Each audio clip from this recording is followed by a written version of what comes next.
Bonjour, personne n'est irremplaçable, dit-on souvent. La phrase peut être prononcée par un humble collègue à son pot de départ. On l'entend aussi dans la bouche d'une personne qui n'en apprécie pas une autre. Elle ajoutera volontiers que les cimetières sont remplis de gens irremplaçables. Plus cruelle encore est la formule à double tranchant. Monsieur Untel étant irremplaçable, il ne sera pas remplacé. Façon d'envoyer à la poubelle le poste avec son titulaire. Toutes ces formules risquent à la longue de nous faire voir l'humanité comme une collection d'individus interchangeables. L'un passe, un autre le remplace et hop, au suivant. J'ai trouvé à ce titre très précieux qu'on répète sur KTO, à l'élection du nouveau pape, que Léon XIV n'était pas le successeur de son prédécesseur, le pape François, mais qu'il prenait place dans la chair de pierre. Il ne s'agissait pas de prolonger ou comparer, mais d'inaugurer un nouveau pontificat. Le pape François a fait son temps, un temps que rien ni personne ne prétendra remplacer, un nouveau pape est élu. Notons par ailleurs que son élection n'a pas grand-chose à voir avec nos élections politiques, car le cardinal Prévost n'était pas candidat. Il a été appelé par ses pairs, il leur a dit oui, mais c'est d'abord et avant tout au Seigneur qu'il a dit oui.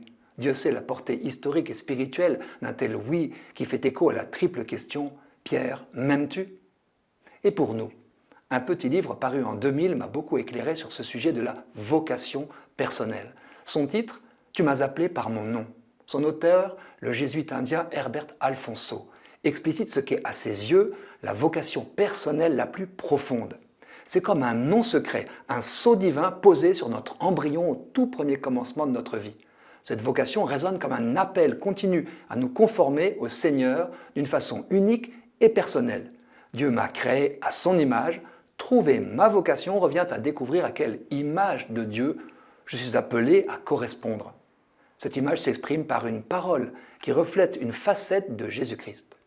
Ce sera en général une expression ou un verset de la Bible qui me parle de Dieu d'une façon absolument unique, intime, personnelle et constante.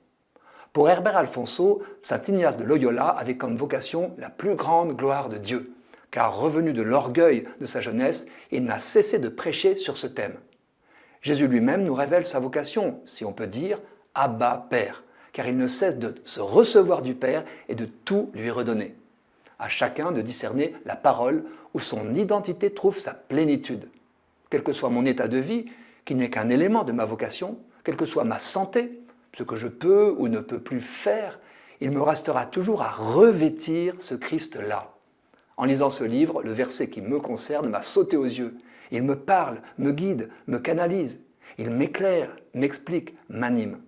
Chacun d'entre nous a ainsi une vocation unique, plus unique encore que son ADN.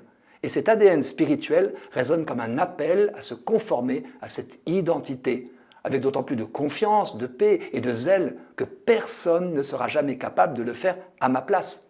Extinction de toute jalousie, je suis irremplaçable. Vous aussi, et c'est une bonne nouvelle.